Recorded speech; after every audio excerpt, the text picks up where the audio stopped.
Utah Congressman and Romney supporter, Congressman Jason Chaffetz. Congressman, great to see you today.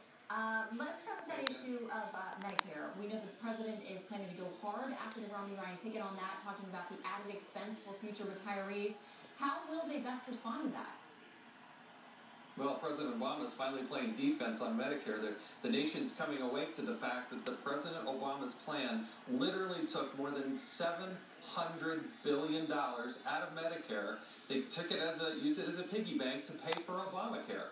And what Governor Romney and Paul Ryan have said is we've got to make sure that we get rid of Obamacare. And on day one, offer all the states a waiver to get away from that. So the reality is, it's only President Obama who's taken $700 billion out of Medicare, and I think the president is just simply trying to scare seniors because they don't have an answer on how to save Medicare.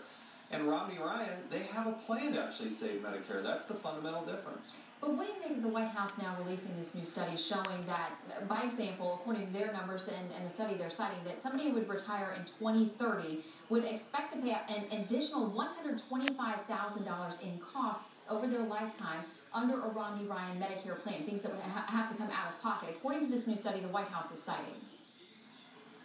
Anybody who is 55 years or older is going to have no adjustments to their plan moving forward.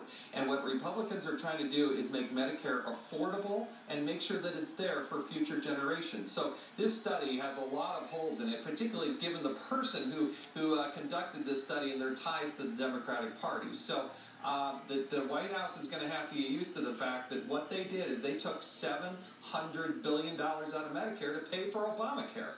That will affect seniors immediately, and that will be a continued, believe me, over the next, whatever it is, 59 days or so of the election, that will be a major discussion point. But they have to live up to the fact that they took $700 billion out of Medicare. Are you encouraged that this topic is getting so much attention on the campaign trail, something that in the past most politicians didn't want to get anywhere near, and it's something I would expect is going to get fully hashed out during the debates in October as well?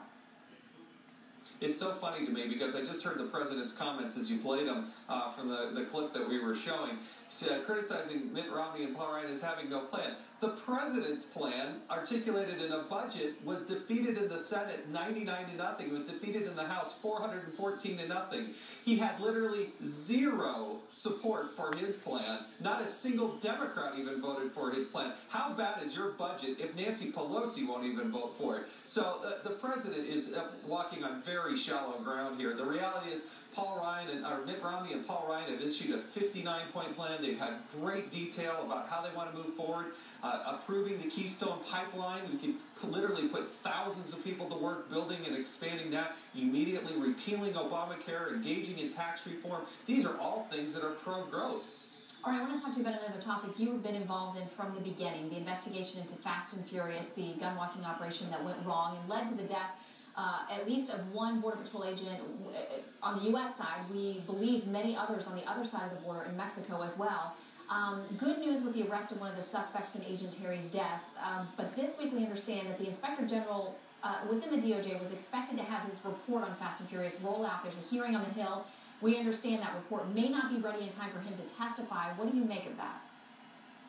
We're supposed to have a hearing on Tuesday with the anticipation that we'll have the documents so that we can go over that. The reality is the Obama administration has been woefully inadequate in following through and prosecuting this case. The Obama administration released nearly 2,000 weapons to the drug cartels, mostly AK-47s. We have a dead Border Patrol agent, hundreds of dead people in Mexico, and then you had nobody, not a single person at the senior level of the Department of Justice held responsible for this. They said they were going to be the most open and transparent administration in history, yet they won't hand over to Congress the 140,000 documents that they have. So we expect the Inspector General to look through those 140,000 documents and then provide us some information to Congress, because we're not only the Oversight Committee, but we're also supposed to be the government reform, and we're trying to make sure with Chairman Issa, Trey Gowdy, and others, myself, to make sure that the administration is held accountable and that we actually make the reforms necessary so this never ever happens again.